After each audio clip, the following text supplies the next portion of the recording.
extra food, even if it was a piece of bread? Did they ever give you anything during that time? And some were there for 400 or 500 days now, right? It's a long time, a year and a half, more than that. And not one person said there was any love from anybody. You know, in other words, you have hundreds of people, and you see it in the movies where somebody's a prisoner and somebody's helping. You even see it with Germany, where people would be let into a house and live in an attic in secret. You know, you see signs of stuff. I said, did you see anything like, did they wink at you? Did they say, don't worry, you're going to be okay? I ask that question all the time. I've never received one answer that said, yeah, they really wanted to help. No, the hatred is just incredible. But, sir, on the access to food issue, what more can Israel do? And again, to the Prime Minister as well. Well, I think Israel can do a lot. I will say that Iran, I think, interjected themselves in this last negotiation. Can you imagine the beating they took? We wiped out their nuclear possibilities. They can start again. If they do, we'll wipe it out faster than you can wave your finger at it. We'll have to do that. We will do that gladly, openly and gladly. They've been saying, Iran's been sending out bad signals, I'll tell you. For a country that just got wiped out, they've been sending very bad signals, very nasty signals. And they shouldn't be doing that. They shouldn't be doing that. They were talking about things that they shouldn't be talking about. They were interviewed on a recent show, and the foreign minister saying things that he shouldn't be talking about, shouldn't be saying. And I think they got involved in this negotiation, telling Hamas and giving Hamas signals and orders, and that's not good. That's not Prime Minister, I would say that we need to get the hostages out. They've been held for a very, very long time, and we must always start from there. But also recognise the situation on the ground in Gaza is absolutely intolerable, and I think that certainly speaking for the British public and myself, those images of starving children in particular are revolting, and there's a sense of revulsion in the British public at what they're seeing, and they know, and we know, that humanitarian aid needs to get in at speed, at volume. Yes, some can be airdropped, and we're working with others, with the US, with Jordan on that, but the trucks need to get in, because that's the only way you can get the volume in, and we do thank the President for the work he's done to try to get to a ceasefire, which we desperately need, but also to put aid in to the region. There needs to be much more of that. We need to galvanise other countries in support of getting that aid in. And yes, that does involve putting pressure on Israel, because this is a humanitarian catastrophe now. We also need to look beyond that situation to what then happens in the event of a ceasefire, which is desperately needed. And that's why I'm really pleased that we're having a discussion about what a peace plan would look like after that, the component parts of that. And we have to be really clear at this point that Hamas can play absolutely no part in any future governance in Palestine, and and in Gaza. And it's really important that we're clear about what triggered this, who took the hostages, and giving out passports after a terrorist organisation. But I think today the focus has to be on getting that humanitarian aid in. Mr. President. Will the UK avoid your pharmaceutical tariffs, and will it happen before August the 1st? Well, we'll be announcing on pharmaceuticals sometime in the very near future. We have a very big plan on pharmaceuticals. We want to bring a lot of the pharmaceuticals back to America, where they should be. If you look at COVID, it sort of taught us a lesson. We were getting our pharmaceuticals from other countries. We almost didn't make any. We used to make them ourselves, and we're going to want to be making a lot of them ourselves, all of them in a sense. But you also have a good pharmaceutical business. We'll be dealing with you on pharmaceuticals also. And we certainly feel a lot better with your country working on pharmaceuticals for America than some of the other countries that work. With the relationship we have, and you would not use that as a cudgel. You wouldn't be using it as a block. But we're going to be announcing sometime very soon, I think, pharmaceuticals are our whole thing. And the companies know And drug prices are going to be coming down very substantially in the U.S., very, very substantially. And that'll happen very soon.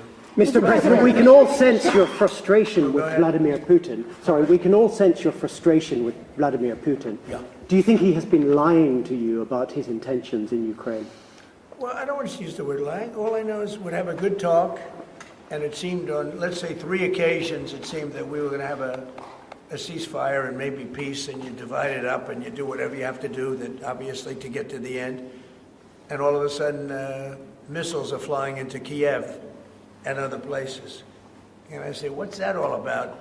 I spoke to him 3-4 hours ago, and it looked like we were on our way, and then I'd say, forget it, and I'm not going to talk anymore. You know, this has happened on too many occasions, and I don't like it. I don't like it. Mr. President, you have a successful social media site. There are new powers here to censor your site, state-mandated powers. To censor my site? To censor your site and You mean Twitter Truth? and Truth Facebook. Social? I mean Truth. Is that okay? Well, I don't think he's going to censor my site because I say only good things. Will you please uncensor my site? Yeah, we're not censoring anyone. We've got some measures which are there to protect children, in particular from sites like suicide sites. We've had too many cases in the United Kingdom of young children taking their own lives, and when you look through their social media, they've been accessing sites which talk about suicide and encouraging, if you like, children down that road, and that is what we want to stop. There's nothing about censoring But that treats all adults like this children. country is the proud. But that can treat all adults free like speech in children. this country has been for a very long time. We're very, very proud of it. We will protect it forever. But at the same time, I personally feel very strongly that we should protect our young teenagers, and that's what it usually is, from things like suicide sites. I don't see that as a free speech issue. I see that as a child protection We issue. actually passed a bill in Congress, headed up by my wife, actually, which was to pull bad stuff out having to do with children, because it is a problem.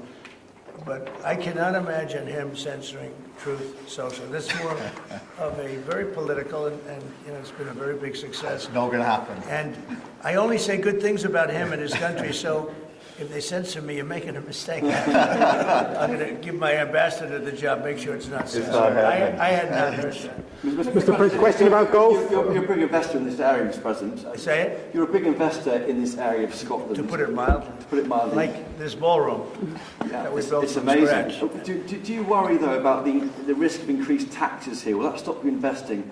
And do you have a message last night on the soccer to the English Lionesses who won the European trophy?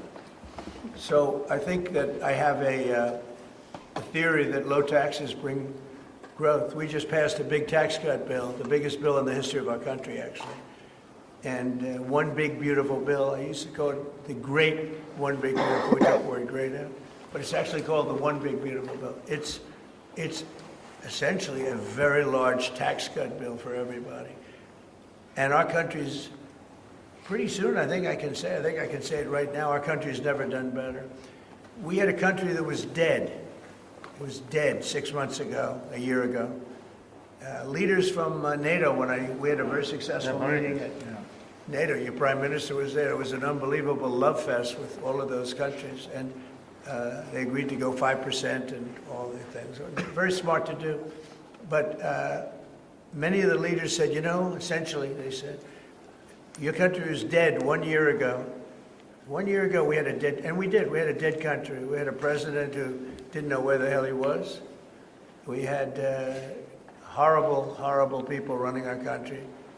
I think they were sick people, actually, sick. You talk about censorship. Those are big. That's all they did was censor. And they didn't know what to do, and they had high taxes. They wanted more tax, total censorship, transgender for everybody, men playing in women's sports, everything bad they wanted, and they still do. That's what they still do. That's why they're down at 15% or something. I saw it today, the lowest that the other part of the Democrats have ever been. But no, I find that when you lower taxes, you get growth. I will say this area, and the Prime Minister hasn't been here very long on all fairness. I think he'll be a tax cutter. But I find that as we cut taxes, we did more business. In my first tax bill, we cut taxes from 39% down to 22%. And we ended up at the end of the first year, when it was still a little raw, we ended up taking in much more revenue than we did at 39%. It was pretty amazing. And we're taking in a lot of revenue right now, and this was an additional tax cut. So I find, for whatever it's worth, tax cuts are very good. Mr. President, you moved up the deadline, it's now 10 or 12 days. Is the sanction the same, that you're going to slap a 100% tariff on anybody who does business with Russia? Or what's So what I'm doing is we're going to do secondary sanctions, unless we make a deal, and we might make a deal. I don't know. You don't know. It's we've done so many peace deals. This is the one I started out with, and I know President Putin called me. He wanted to know if I could help him with Iran. I said, no, I don't need your help with Iran. I need your help with Russia. And so that's the one deal that continues to linger. And we're losing 5,000. They're losing. I'm not losing. You're not losing. But 5,000 Russian and Ukrainian kids a week are dying. And that's not mentioning the people that are dying also in towns where, he's lobbing missiles into certain towns like Kiev. And he's got to make a deal. It's too many people are dying. It's a really bloody war. And the 5 and now, they're really telling me that number is obsolete. It's like 7. That's terrible. So you have 7,000 Russian and Ukrainian soldiers dying every single week for no reason whatsoever. So you would think, based on common sense, you would think he'd want to make a deal. We'll find out. No communications? Mr. President. Publicly, have you had any other, through any channels, conversations with the Russians, reiterating this? In what? Reiterating this new pressure and deadline. And we're going to have well, you're the press. I'm reiterating it to you. I'd say 10 to 12 days. I'll announce it probably tonight or tomorrow. But there's no reason to wait. If you know what the answer is going to be, why wait? And it would be sanctions and maybe tariffs, secondary tariffs. You know what a secondary tariff is. And look, the Russian economy, I don't want to do that to Russia. I love the Russian people. They're great people. I don't want to do that to Russia. But this thing, they're losing a lot of Russians. They've lost 1 million Russians. And that's the, sons. That's the sons and daughters of Russian families. They leave the house, they go, bye mom, bye dad, and then they get blown away. And Ukrainian too. Look at Ukraine. It's a disaster what's happened there. But it continues to go on. As you know, we made a deal where the European Union is essentially involved, but it's NATO, and we're supplying weapons to NATO. NATO's now paying because the United States, because of Biden's in for $350 billion, the European nations are in for about $100 billion. It should be the opposite way, by the way, because we have a big ocean in between. It should be the opposite way. But I think that eventually something's going to happen. It should happen fast. So many people are dying. When I settled out with Congo and Rwanda, they lost almost 8 million people. And it just made so much sense. And if I didn't get involved, they wouldn't have done it. They weren't even thinking about settling it. It was just going on forever. And nobody could go into those territories because they'd get killed. They'd get killed. And now they have I hear it's a whole different ballgame. We settled it. This is one that should be settled. Russia, Ukraine. This is one that really should be settled. Mr. President, on Scotland, Mr. President, Scotland's First Minister has today set out his plans for a second referendum on Scottish independence. Can I get your reaction to that as someone with deep ties to Scotland? And, sorry, Mr. Prime Minister, can I also get your thoughts on that? If the SNP do win a majority at next year's election, then they have a right to hold a referendum, do they not? Well, I don't want to get involved in your politics. We got enough politics of our own. I will say that I predicted what was going to happen the last time. You remember? I was opening the first course over at Aberdeen, and I was over here, and at the same time, and they asked me that question. I made a prediction. It was the day before the vote, and I made it correct. I like to be correct, but I made a correct prediction. I don't know. I do say that when they made that deal, somebody said that it was, and I remember this very distinctly. I said, could they do this all the time? There was a little bit of a restriction, like 50 or 75 years before you could take another vote. Because, you know, a country can't go through that too much. I don't know the First Minister, but I've heard great things about him. I've spoken to him. I hear very good things about him, and I'm meeting him today. So maybe I'll have a better opinion then.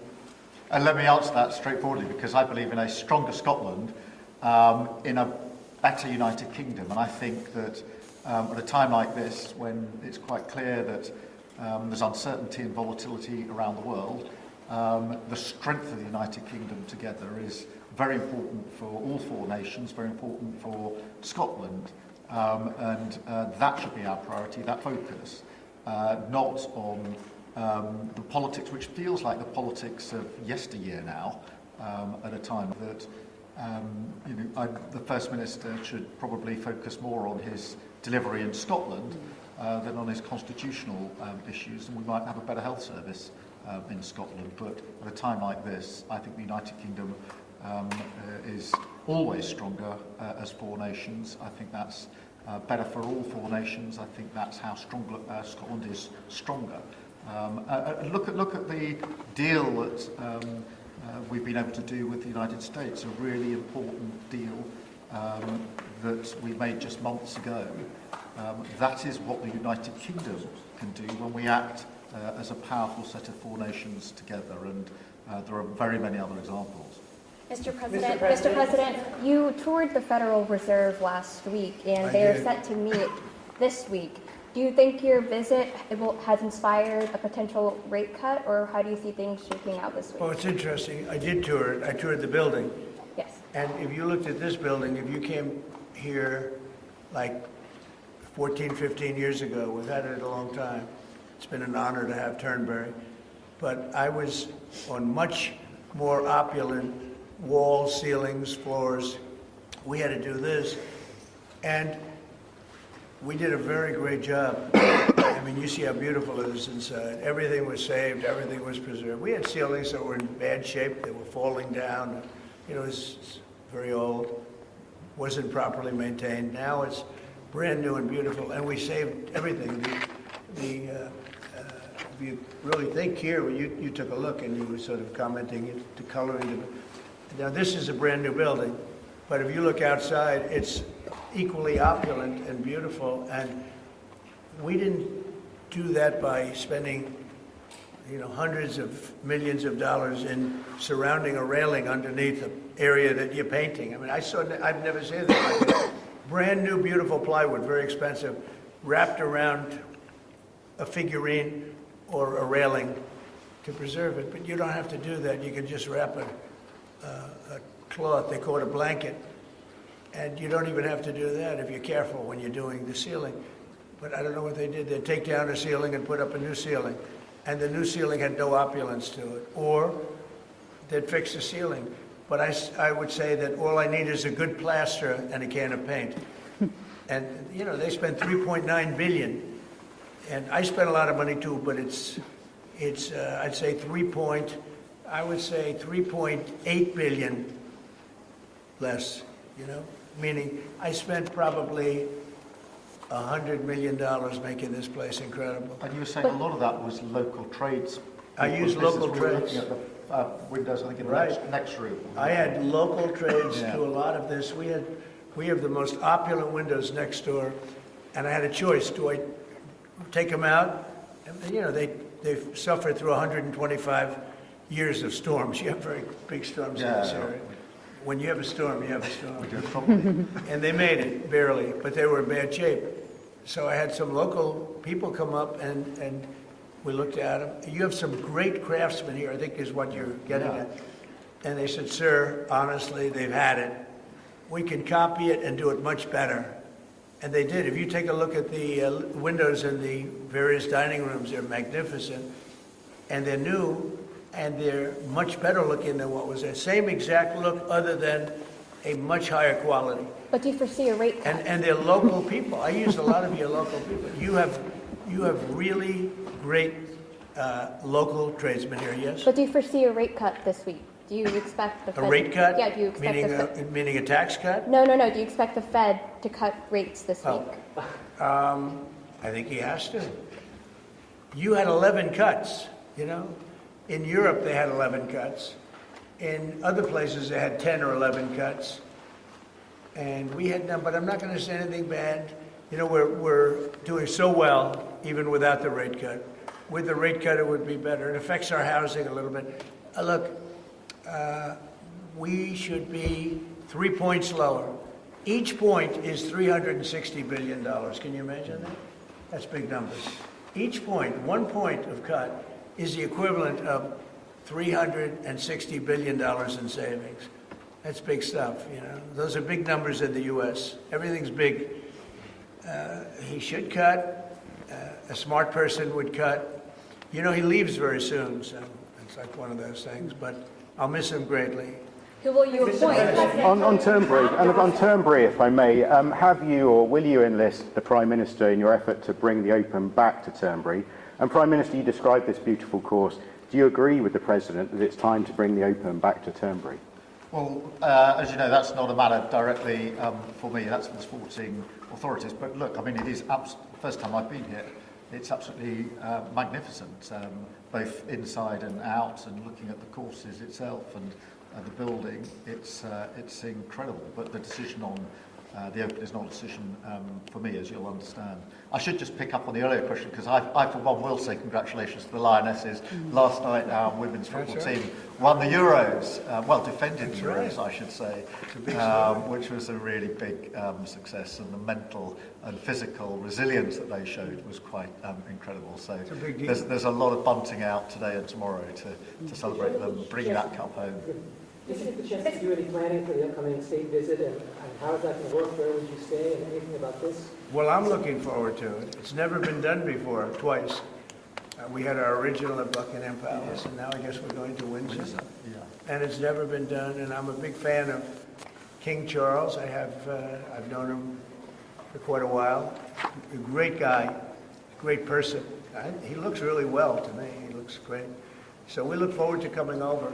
It's going to be, it was one of the most beautiful evenings I've ever seen. I hate to say it, but nobody does it like you people in terms of the pomp and ceremony. And I look forward to being here with the ambassador. Our ambassador is a very, very successful man who just wanted to do this. And I said, how are you going to be able to do that? And he's so committed to, the relationship between the countries. But he's a very great guy and a very, very successful man. So I very much thank you for doing this. Well, thank you for the honours. Mr. President, after the state visit, will you go to London, or are you worried it's no longer welcome? About what? Will you visit London during the state visit, or are you worried? I will. I'm not a fan of your mayor. Why not? I think he's done a terrible job, the mayor of London. But a nasty person. He's a friend of mine. No, I think he's done a terrible job. But I would certainly visit London. Yeah. Would you want Parliament to be recalled? So MP Nigel Farage has asked for Parliament to be recalled when you're there, so you can talk to the MP. Well, I like Nigel. I mean, Nigel, as you know, is a friend of mine. Nigel's done very well. He's a friend of mine. And Keir's a friend of mine. Would you recall Parliament so that the President can talk to MPs? Well, Parliament's in recess at the time, but look, I do want to be clear. This is an unprecedented and very special state visit. This has never been done before. There'll be many elements of it that have never been seen before. So this is going to be a historic occasion, and we're all very much looking forward to it. And I was very, very pleased to be able to put forward the invitation when we were at the White House earlier this year. So this is not just a state visit. They're always incredible occasions, and this is an unprecedented second state visit. So you can imagine just how special that's going to be. The fact that it's never been done before, and that's because it's non-consecutive, and it's the only reason it could be, made it even more interesting, frankly. So it's going to be great. And being with Charles and Camilla and everybody, I've gotten to know because of 4 years and now 6 months. Gotten to know a lot of the family members. They're great people. They're really great people. And in that sense, I think that the UK is very lucky. You could have people that weren't great people. I don't know if I'd say that, but you could have people that weren't. But We're very lucky to have our Yeah. royal family. They're absolutely fantastic. so we really look forward to that. As far as Parliament, if he wants me to speak in Parliament, I'll do it. There you go. But it doesn't have to be then. It could be some other time. Maybe we should save it for another time. We'll let the one visit speak for itself. But anytime, if I could be helpful, I would certainly do it. Thank you. Mr. President, On Gaza, what kind of alternatives are you considering to get the hostages out if there's no ceasefire deal? Well, there are a couple of alternatives. Some are pretty strong, but the most sensible alternative is talk and negotiation. But I said a long time ago, at a certain point, they're not going to be talking because they're going to lose their shield. The hostages are a shield for them. They did horrible things on October 7th, and the hostages are a shield. And I said, you're going to get down a number, and the number's going to be at a point where you're not going to be able to get them back unless you're going to be very energetic, or to put it a different way, unless you're going to be very ruthless and violent. It's a bad situation to be in, very bad. Mr. President, back to Russia. You talked during the campaign about President Putin respecting you and that helping you have a relationship with him. Do you still feel that way, that he respects for you, considering the conversations you've had that have been really nice, or is he being disrespectful? I've always gotten along with President Putin. I've had a great relationship with him. And he went through the Russia hoax too. It was, we used to talk about it. We used to say, it's too bad we really can't do anything between our country. Because if we did, they'd say, it's, some... Look, I was tough on Putin because I was the one that closed up Nord Stream, and Biden came along and opened it up. I was very tough on Putin in one way, but we got along very well. And I never really thought this would happen. I thought we'd be able to negotiate something, and maybe that'll still happen, but it's very late down the process. So I'm disappointed. And the funny thing is that their economy isn't that big, and it's having a hard time right now, but it's a relatively small economy. Strong military, but strong economy. And it used to be a strong economy, now it's not. He's going through a lot. Economically, it's not easy, but it's pretty small, compared to that magnificent size of that land. The land is massive. It's got, I guess, 9 time zones or something. It's a massive piece of land. Russia could be so rich. It could be so rich. It could be thriving like practically no other country. And they're holding that back because we can't. He wants to do trade deals with us. He talks about it all the time. He wanted to. And I envision that, a lot of trade with Russia. They have a lot of valuable things. When you talk about rare earth, they have serious rare earth, right? They have just about every form you can have. So, Russia could be so rich right now.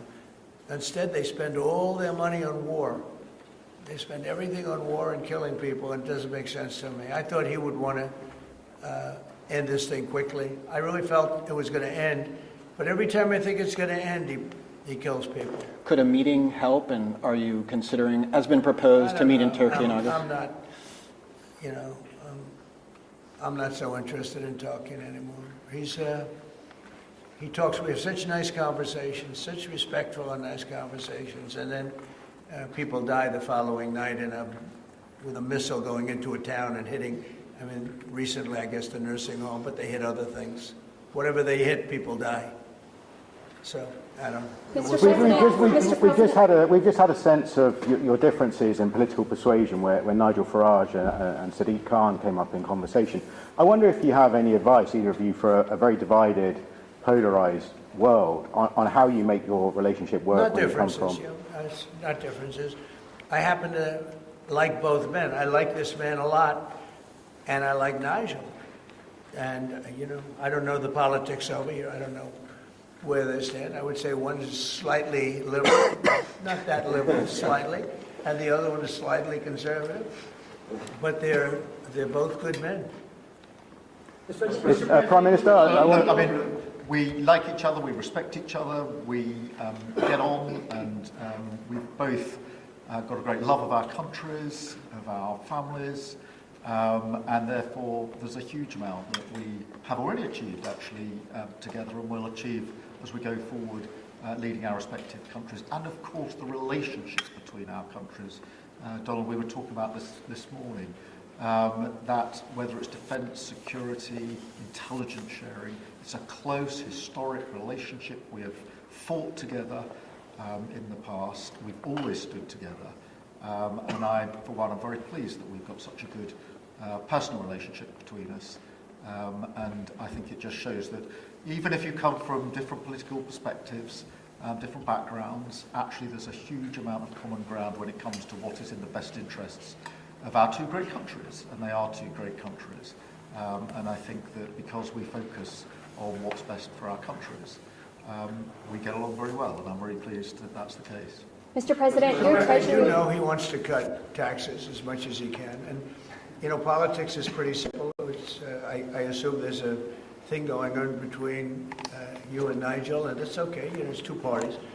But generally speaking, the one who cuts taxes the most, the one who gives you the lowest energy prices and the best kind of energy, the one that keeps you out of wars, it's kept you out of wars, but the one that keeps you out of wars, you know, you have a few basics, and you can go back 1,000 years, 1,000,000 years, whoever does these things, but low taxes, keep us safe, keep us out of wars, no crime, stop the crime, and in your case, a big immigration component, you know, because I know that your attitude has become strong on immigration, strong on the toughness of immigration.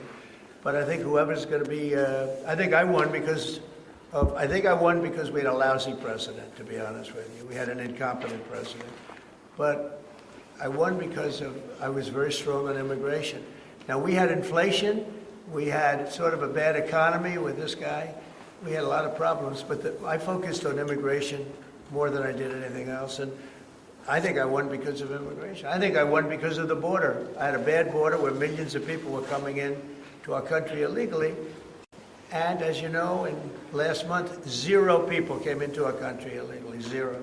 So we went from a bad, incompetently run border to the most competently run border that anybody's ever seen. Prime Minister, the President makes it look easy dealing with illegal migration. You must be envious of his record in such a short period of time. Well, I think we've been discussing illegal migration is a huge issue in both of our countries. In the United Kingdom, it is a real cause for concern, and that's why we must bear down on it in all its aspects, upstream, across Europe, where a lot of ours comes into through northern France, across the Channel, working with our allies, with our colleagues to break the gangs that are actually running this trade.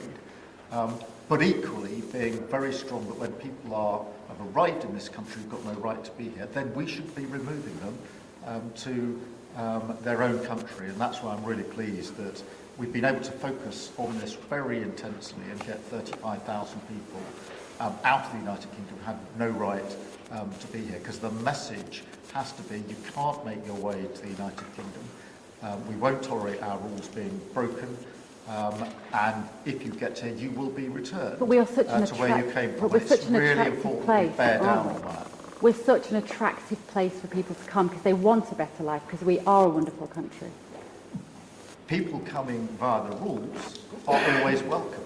Of course, we've welcomed talent and people into this country for centuries, literally. But what the British people will not tolerate is those that break the rules. Those that come through irregular routes, and that's the really important distinction here, and that's what we're bearing down on.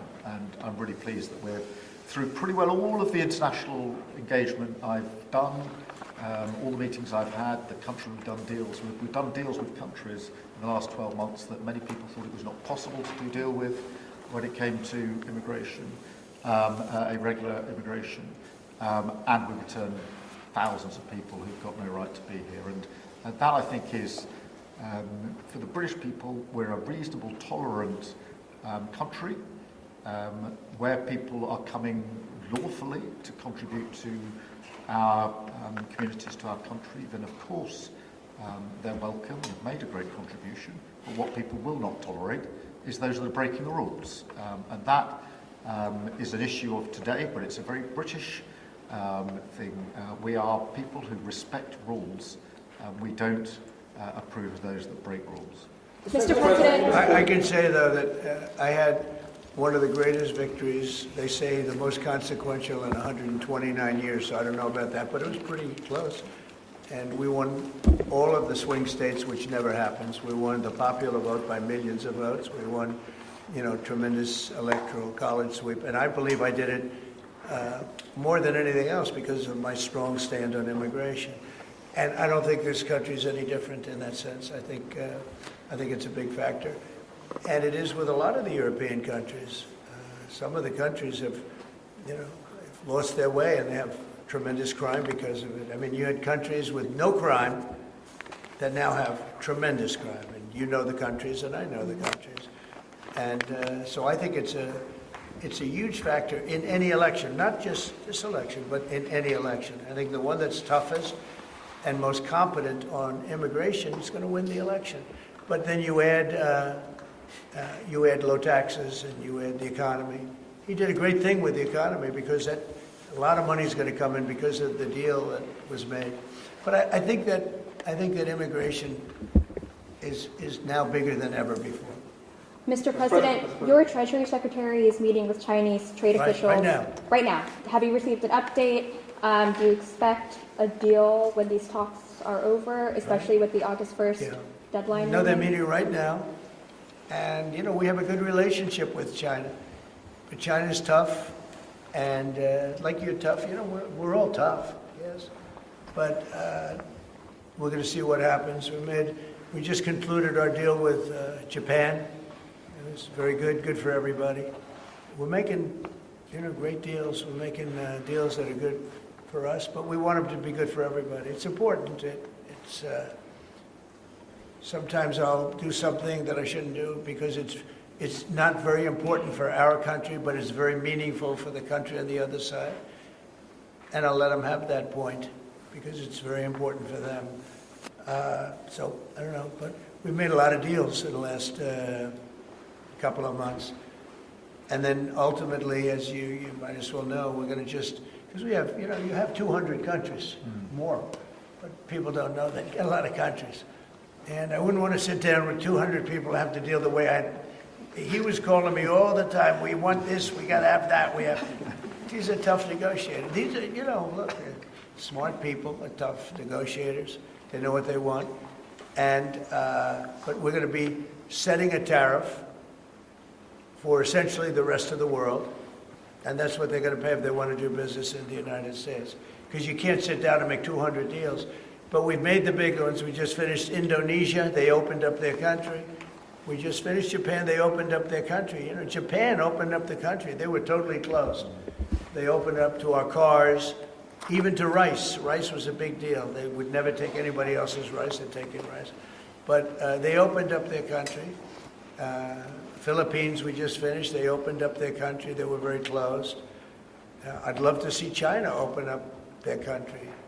We're dealing with China right now, as we speak. Yeah, we're dealing with China right now. The deal you've got with the UK is better than the one with the European Union. Is that because you think Brexit was a good idea in this country? Well, look, we have a very special relationship with this country. Like, my mother was born here. And not only born here, loved it. She'd come back, I told you, religiously every year. And she'd go up to Stornoway and see her relatives. But she loved the country. Yeah, that probably it always has an impact. Always has an impact. But, Germany has a new leader, and I think he's terrific. I think you like him too. Yeah, I think he's terrific. My father was born in Germany. Or is Germany, his parents were just out. But, so, you have a lot of feeling for this part of the world. I do. I want to see this part of the world do well. Germany, Scotland, UK. I want this part of the world to do well. All of the nations. You do feel a certain, you have a warm feeling toward a part when your parents are born essentially here. And I think maybe it's slightly different. Maybe it's not. I don't know. But maybe it's slightly different. Mr. President, how did we rule out a pardon for Ghislaine Maxwell when you landed? Is that something you would ever consider, and why? Pardon for who? For Ghislaine Maxwell. Well, I'm allowed to give her a pardon. If you are. Nobody's approached me with it. Nobody's asked me about it.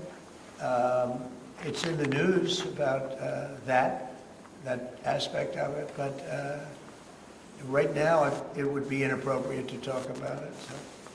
Mr. President, your opposition to offshore wind is well known. In Scotland, wind is a disaster. But in Scotland and across the UK, wind farms are I know, it's a shame. Offshore, it's not his fault. Well, I used to tell Alex. have you spoken to the Prime Minister, and will you speak to the First Minister? All I can do is give my look.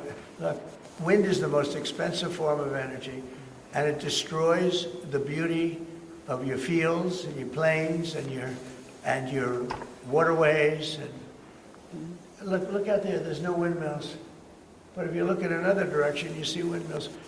When we go to Aberdeen, you'll see some of the ugliest windmills you've ever seen.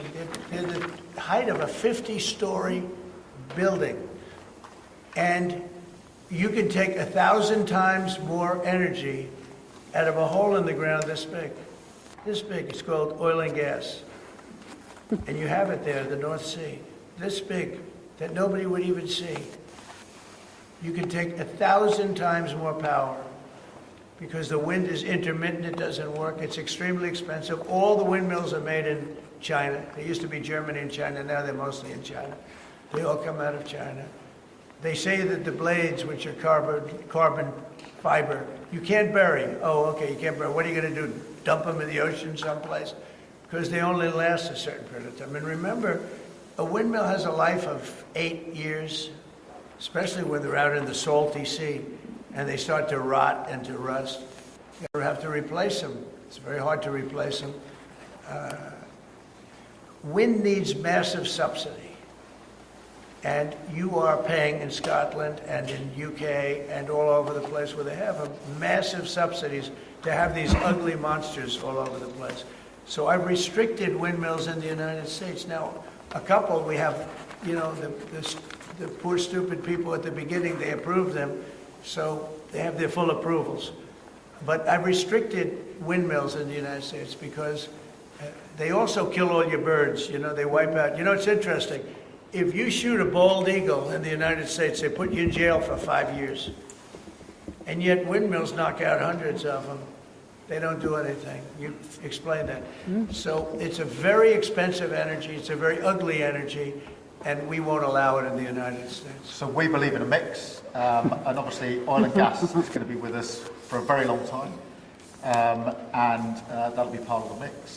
But also wind, solar, increasingly nuclear, which is what we've been discussing this morning, civil nuclear as we go forward. The most important thing for the United Kingdom is that we have control of our energy and we have energy independence and security, because at the moment, whatever the attributes and facilities in the North Sea, that is sold onto the international market, and we buy it back off the international market. That was a historic mistake in my view.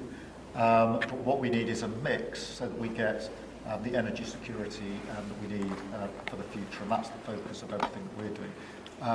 But what we have discussed today is that the energy prices are too high, which is why we recently took measures to reduce the energy prices, particularly for energy-intensive businesses. But in the long run, the only way to reduce your energy prices is to take control of your energy, and that's what we're doing, taking control of our energy. Mr. President. Our King Charles, who you're a great friend of, is a big fan of eco-projects, of windmills, as you call them. Is he wrong? So King Charles is an environmentalist, I will tell you. And I say that in a positive way, not a negative way. And, every time I've met with him, he talked about the environment, how important it is. And I'm all for it. I think that's great. King Charles, more than anything else, loves the country. But I got to know him very well. He truly is an environmentalist. He wants clean air, clean water, all of the things that we all want. Mr. President, you have said that you have not been briefed on the Epstein files, or your name has not appeared in the Epstein files. But doesn't the AG have to tell you if your name is in the files? I haven't been overly interested in it. It's a hoax that's been built up way beyond proportion. I can say this, those files were run by the worst scum on earth. They were run by Comey, they were run by Garland, they were run by Biden, and all of the people that actually ran the government, including the auto pen. Those files were run for 4 years by those people. If they had anything, I assume they would have released it. The whole thing is a hoax. They ran the files. I was running against somebody that ran the files. If they had something, they would have released. Now, they can easily put something in the files that's a phony. Like, as an example, Christopher Steele, a person you know well, happens to be from your country. But Christopher Steele, as an example, wrote a book, a dossier. We call it the fake news dossier. And the whole thing was a fake. The whole thing was a fake. They could put things in the file that are fake. But those files were run by bad, sick people. If they had anything, why didn't they use it when I was killing Joe and then he gave out because he was 25 points down? And then I got somebody new. Nobody even knew anything about her. She was a horrible vice president. She was a border czar, but she never went to the border. She never once called a border patrol agent to find out how we do. But she was the border czar. Her name was Kamala. Nobody knows her last name. It was Harris. But nobody knew her last name. So I ended up, how would you like to end up in a race where you're killing somebody, you're beating him, and then they say, all right, we'll take him out. He's not working. Let's put somebody else. And then she had a 6-week honeymoon. It was amazing. They predicted she will have a 6-week honeymoon, and she did. And then she got slaughtered. Do you feel that? But think of it. Those files were run by these people. They were run by my enemy. If there was anything in there, they would have used them for the election. Do you feel that? That drawing, I think I heard you say something the other day, that the drawing that was the subject of the Wall Street Journal report. I don't do drawings. I'm not a drawing Do person. you think it was fraudulent? I don't do drawings. Sometimes people say, would you draw a building? And I'll draw 4 lines and a little roof, for a charity. But I'm not a drawing person. I don't do drawings of women, that I can tell you. They say there's a drawing of a woman, and I don't do drawings of women. And also, Epstein was always a very controversial guy. I was at a very high position, pretty much all my life, in all fairness. I've been doing this for a long time. I had the top show on television. I had the #1 bestsellers. I had everything, right? And I was a very successful business guy. He was a very controversial. Who would do a controversial drawing? Now, with that being said, they say there were many letters done by many people, and many big people, big successful people. But I just don't. When you talk about files, I just keep going back, and other people too. Even the enemy says this thing is not correct, because if we had it, we would have used it on the guy. It's a bad issue. They say it's a good issue for Trump. Do you know that my poll numbers are up 4.5 points since this ridiculous Epstein stuff? My poll numbers have gone up 4.5 points because people don't buy it. Okay, people don't buy it. And he's gone, and we want to focus on trade deals. I want to focus on the deal we just made with the European Union, which is the biggest trade deal in history. It's the biggest deal, I think, in history, not just trade deal. So if they would have had something, they would have used it. And people keep writing stories about the time you threw him out of Mar-a-Lago. Can you settle that? What was it about? What caused the breach with him? That's such old history. Very easy to explain, but I don't want to waste your time by explaining it. But for years, I wouldn't talk to Jeffrey Epstein. I wouldn't talk because he did something that was inappropriate. He hired help. And I said, don't ever do that again. He stole people that worked for me. I said, don't ever do that again. He did it again. And I threw him out of the place, persona non grata. I threw him out, and that was it. I'm glad I did, if you want to know the truth. Mr. President, and by the way, I never went to the island, and Bill Clinton went there supposedly 28 times. I never went to the island, but Larry Summers, I hear, went there. He was the head of Harvard. And many other people that are very big people. Nobody ever talks about them. I never had the privilege of going to his island. And I did turn it down, but a lot of people in Palm Beach were invited to his island. In one of my very good moments, I turned it down. I didn't want to go to his island. Yeah. Mr. President, on Gaza, next time you speak to Netanyahu, what will you be asking him to do? Say it one louder. Next time you speak to Netanyahu, what will you ask him to do to end Well, I'm going to the say, look, we're giving money and we're giving food, but we're over here and we're over in the United States, and I think I can speak for the Prime Minister. We're giving money and things. He's got to sort of like run it. What should he do? Well, I want them to make sure they get the food.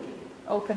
I want to make sure they get the food, every ounce of food. I think you want Yeah, to say absolutely. It's an absolute focus. because that food is being delivered, Mr. or President, at least all of it. you said you were going to set essentially a tariff for the rest of the world. For the world. What percent will that tariff be? I would say it'll be somewhere in the 15 to 20% range. So maybe 15 or 20 or? No, I said, I sort of know. I just want to be nice. I would say in the range of 15 to 20%.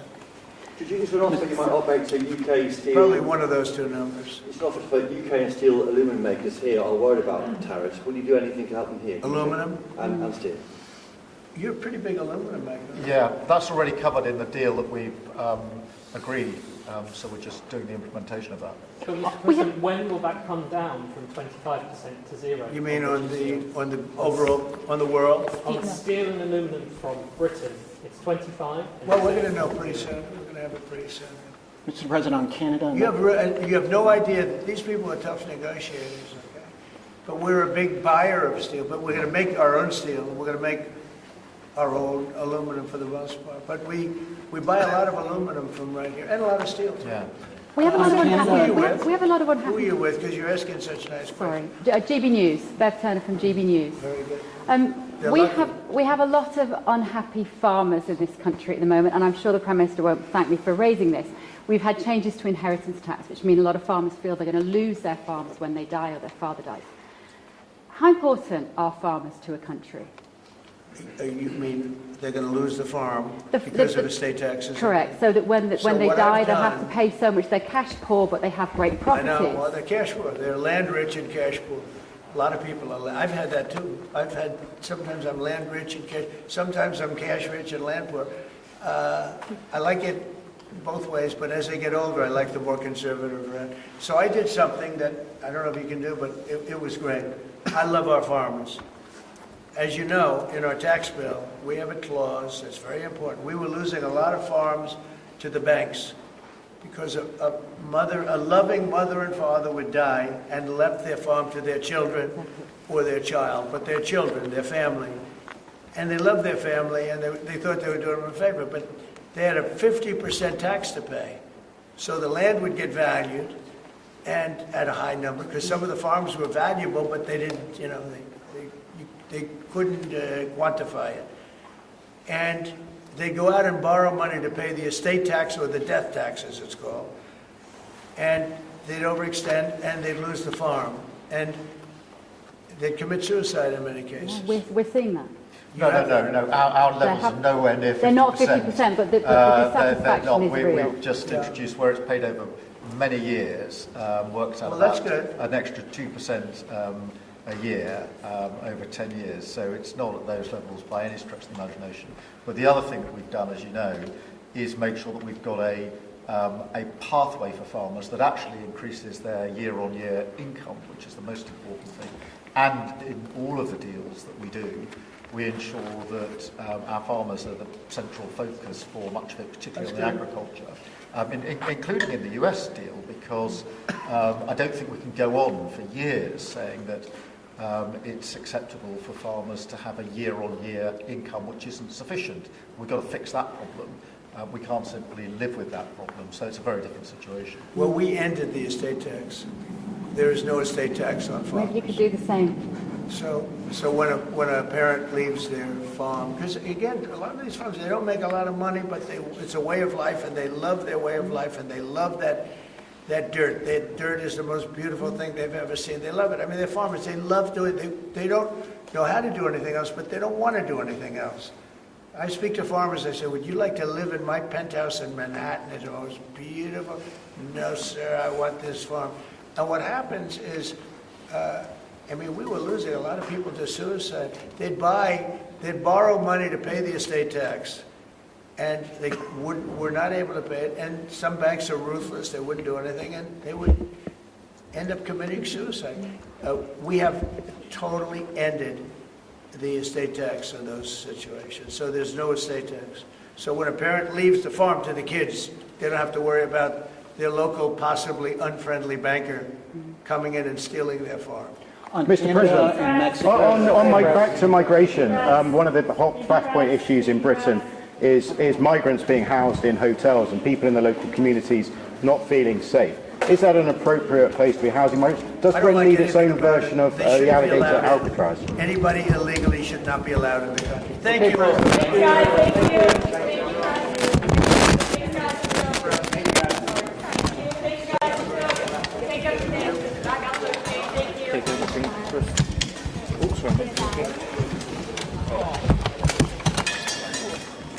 Thank you guys. Keep moving, guys.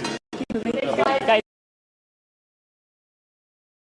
Take everything with us. Thank you guys. Grab it all day. Keep going. Thanks, guys.